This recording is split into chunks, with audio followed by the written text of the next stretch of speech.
అపోస్తలుడైన పౌలు తిమోతికి వ్రాసిన మొదటి పత్రిక 5వ అధ్యాయము 8వ వచనం నుండి 5వ అధ్యాయము 16వ వచనం వరకు. ఎవడైనను స్వకీయులను విశేషముగా తన ఇంటి వారిని సంరక్షింపకపోయిన ఎడల వాడు విశ్వాస త్యాగము చేసిన వాడై అవిశ్వాసి కన్నా చెడ్డవాడై ఉండును. 60 ఏండ్ల కంటే తక్కువ వయసు లేక ఒక్క పురుషునికే భార్య అయి సత్క్రియలకు పేరు పొందిన విధవరాలు పిల్లలను పెంచి పరదేశులకు ఆతిథ్యం ఇచ్చి పరిశుద్ధుల పాదములు కడిగి శ్రమపడు వారికి సహాయము చేసి ప్రతి సత్కార్యము చేయబూనుకునినదైతే ఆమెను విధవరాండ్ర లెక్కలో చేర్చవచ్చును. యవనస్తులైన విధవరాండ్రను లెక్కలో చేర్చవద్దు. వారు క్రీస్తునకు విరోధముగా నిరంకుశులైనప్పుడు తమ మొదటి విశ్వాసమును వదులుకొనిరను. తీర్పు పొందిన వారే పెండ్లారంగు వృదురు. మరియు వారు ఇంటింట తిరుగులాడుచు బద్దకు రాండ్రగుటకు మాత్రమే గాక ఆడరాని మాటలాడుచు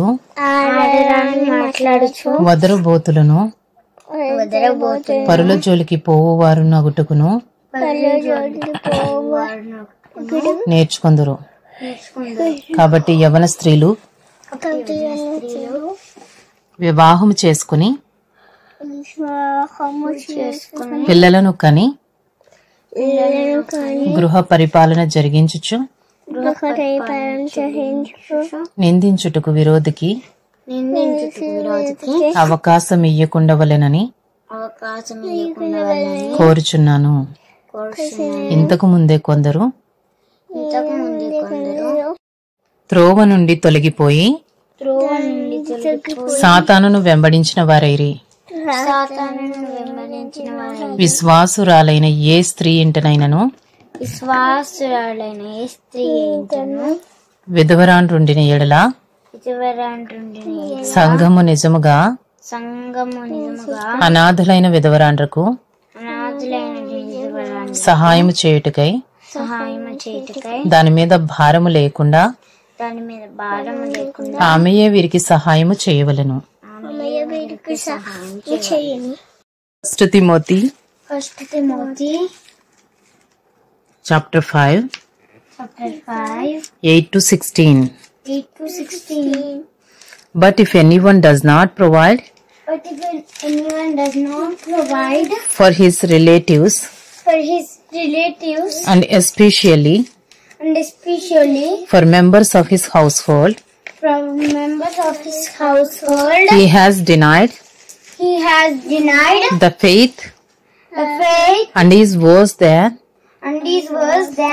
an unbeliever. Let a widow be enrolled if she is not less than 60 years of age,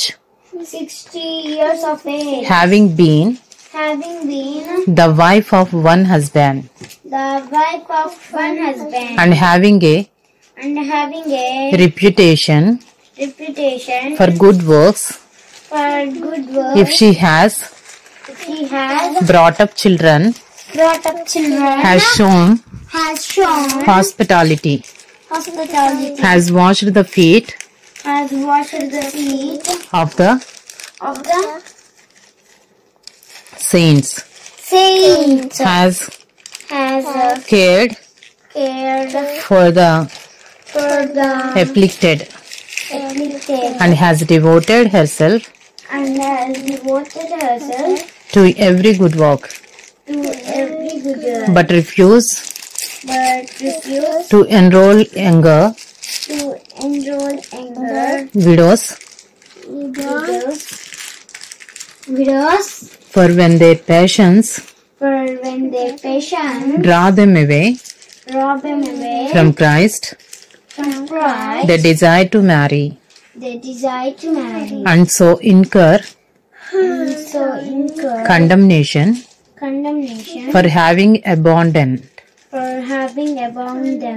their former faith. Besides that, they learn to be idlers, going about from house to house, and not only idlers, but also gossips and busybodies, saying what they should not. So I would have younger widows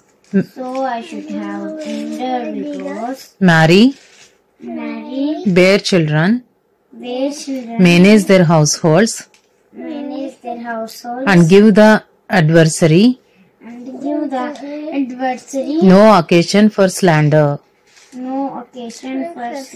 For some have already strayed after Satan. If any believing woman has relatives who are widows, let her care for them. Let the church not be burdened, so that it may care for those who are truly widows.